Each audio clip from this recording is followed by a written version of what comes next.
Cordial saludo. En esta ocasión vamos a analizar un pequeño caso de ejemplo en el cual es posible la utilización de la ley de voltajes de Kirchhoff. El circuito en cuestión es el que vemos en este instante. Se puede observar claramente que es un circuito conformado por dos fuentes de voltaje y el propósito es poder encontrar los valores de una corriente I sub X, que es la corriente del circuito, y el voltaje en la resistencia de 10 ohmios, que en este caso se conoce como el voltaje V sub X.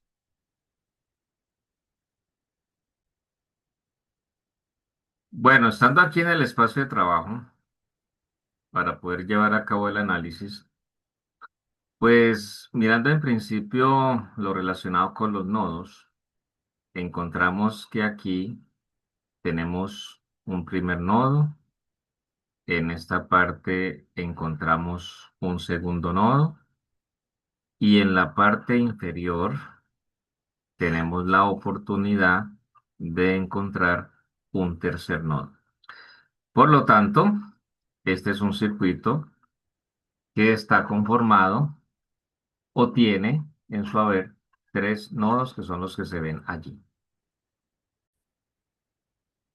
Por lo tanto, luego de ver lo relacionado con los nodos, ya podemos pasar al respectivo análisis para lograr conocer qué valor tiene el voltaje V sub X y qué valor tiene la corriente I sub X.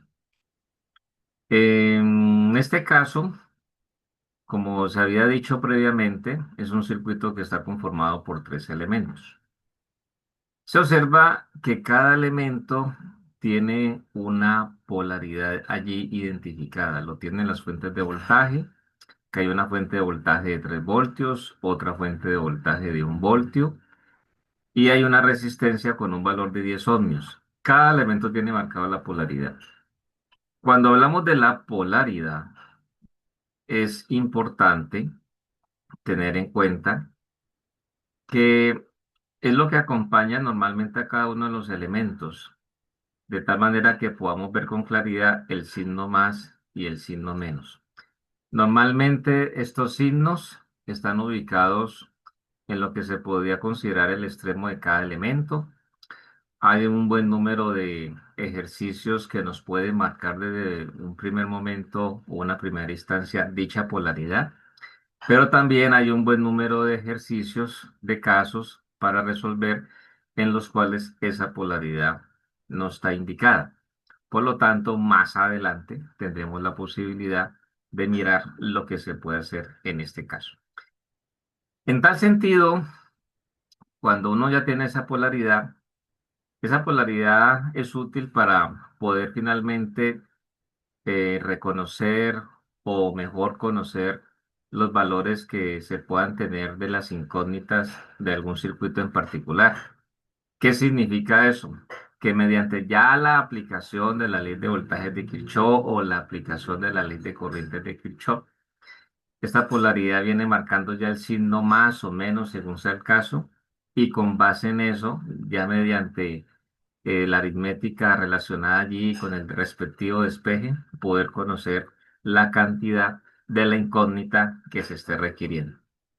Por lo tanto, teniendo en cuenta lo aprendido previamente en relación con la ley de voltajes de Kirchhoff, tenemos lo siguiente.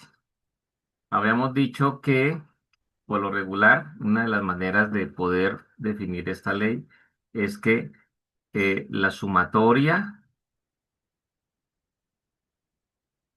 de las caídas de voltaje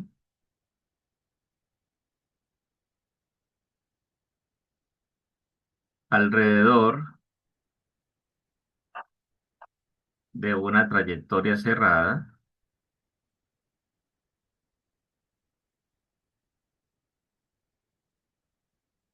se hace igual a cero. ¿Sí?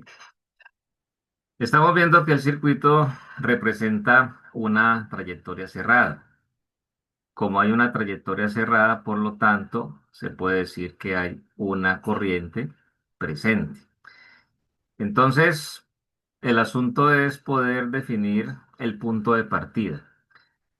En ese momento uno puede decir que mi punto de partida puede ser aquí, puedo tener un punto de partida aquí, lo puedo concebir aquí o aquí mismo. Normalmente cuando eh, se toma la decisión de iniciar en la última parte que he indicado, es como decir que estos dos puntos son lo mismo, ¿sí?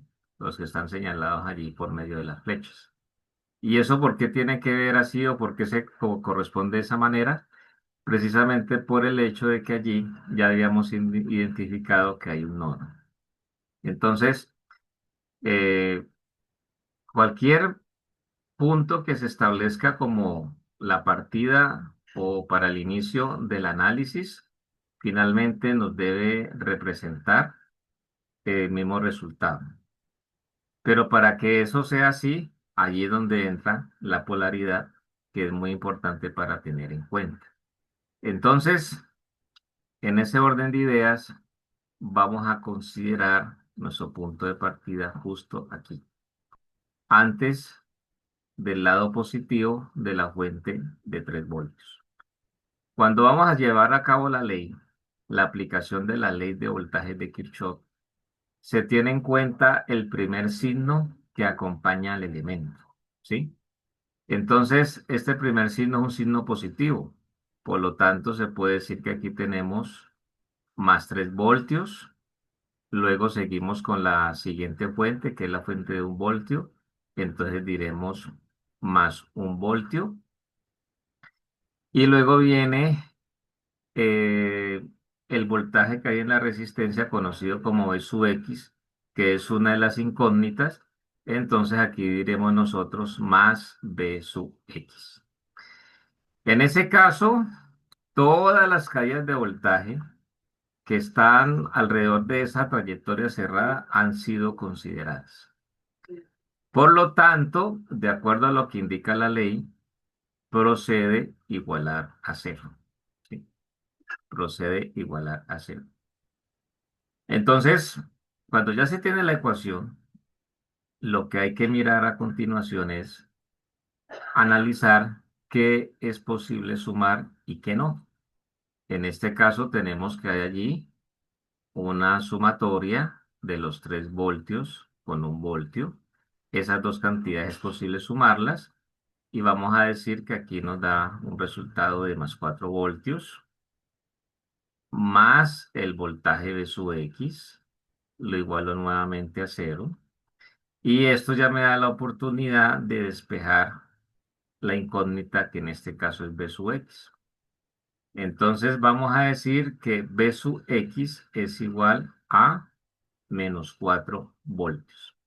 Ese es el resultado que se obtiene para una de las incógnitas, que en este caso es el valor del voltaje en la resistencia de 10 voltios. B sub X es igual a menos 4 voltios. Muy bien. Continuando, porque en este caso allí hay otra incógnita, entonces lo que se puede indicar es lo siguiente. Recordando la ley de Ohm, que previamente se ha estudiado, la ley de Ohm nos dice que el voltaje es igual al valor de la corriente multiplicado por el valor de la resistencia. Eso es lo que nos dice la ley de Ohm. Por lo tanto, en este caso,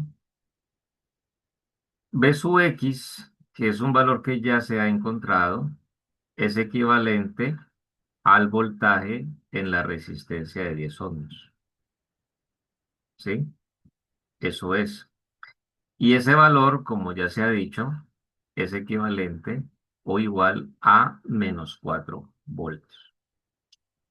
Cuando hablamos de la incógnita de la corriente I sub X, es importante tener en cuenta que esa corriente I sub X viene siendo de igual manera la corriente en la resistencia de 10 ohmios.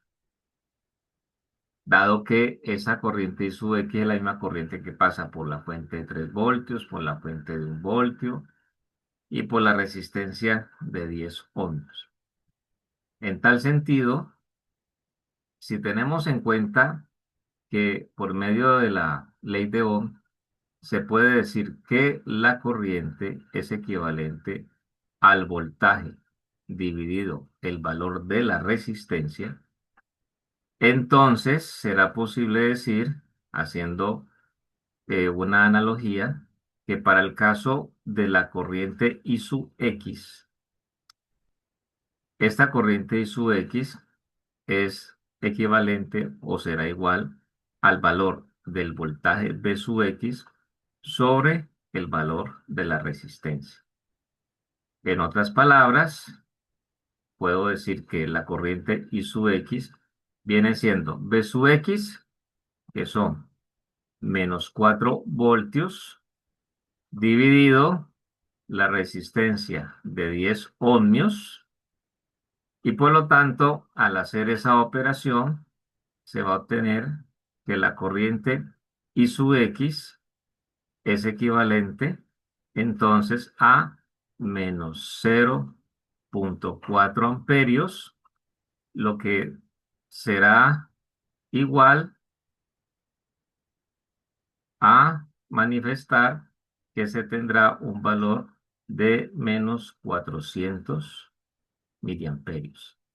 Ese viene siendo el valor de la corriente I sub X. Podemos decir menos 0,4 amperios o menos 400 miliamperios. De esa forma, quedan entonces ya encontrados, conocidos, las dos incógnitas, el valor de la caída de voltaje denominada V sub X y el valor de la corriente I sub X. Hasta una próxima ocasión.